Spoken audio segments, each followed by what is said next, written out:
অবহেলা ও সংস্কারের অভাবে বেহাল জয়পুরহাটের সাহেব বাজার। জেলার সবচেয়ে বড় বাজারটিতে ঝুঁকি নিয়ে চলছে কোটি টাকার বেচাকেনা।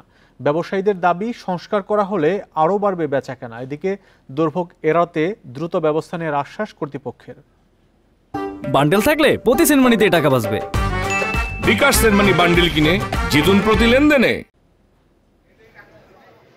ছাদের পলেস্তারা উঠে বেরিয়ে পড়েছে রড, ভাঙা পিলারের ফাটল বেঁধে রাখা হয়েছে দড়ি দিয়ে।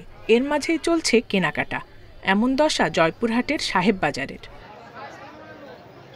বাজারের ভেতর ময়লা আবর্জনা দুর্গন্ধে দম বন্ধ হওয়ার উপক্রম।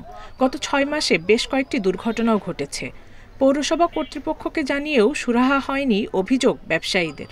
পরিত্যক্ত ঘোষণা করা উচিত, কারণ এটা এত জরাজীর্ণ যে এর কোনো রকমের আপনার টেম্পারিটিস নাই। উপর থেকে এই প্লাস্টার খুলে যায়, একজনের মাথা ফাটে, 8টা সিরাই দেওয়া লাগিয়েছে। ব্যাপকভাবে ফাটল ধরেছে এবং অনেক জায়গায় ধসেও পড়েছে। আমরা এই ঝুঁকি নিয়ে এখানে ব্যবসা বাণিজ্য করতেছি, যে কোনো মুহূর্তে বড় ধরনের দুর্ঘটনা ঘটতে পারে। ময়লা আবর্জনা পেরিয়ে কাঁচা বাজারে মুরগি, মাছ ও মাংস কিনতে ঢোকা যেন আরও বিড়ম্বনার। অব্যবস্থাপনা আর অপরিকল্পিত ড্রেনেজ ব্যবস্থাকে দায়ী করছেন স্থানীয়রা। এই ছাদ ধসে পড়তেছে, কখন কি হবে না হবে বলা যায় না, কার মাথার উপর পড়ে বলা যায় না। এটা নতুন করে অবশ্যই করা উচিত, নাহলে যারা ক্রেতা আছে তারা সবাই ঝুঁকিপূর্ণ থাকে। এদিকে বাজারটি সংস্কারে দ্রুত ব্যবস্থা নেওয়ার আশ্বাস প্রশাসনের।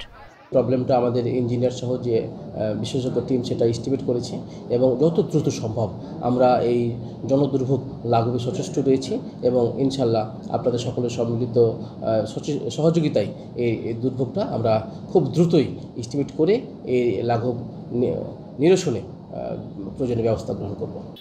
আশ্বাস এলেও বাস্তবায়ন না হওয়া পর্যন্ত স্বস্তি ফিরছে না ক্রেতা বিক্রেতাদের মাঝে। বড় ধরনের দুর্ঘটনা এড়াতে দ্রুত নতুন ভবন নির্মাণের দাবি তাদের।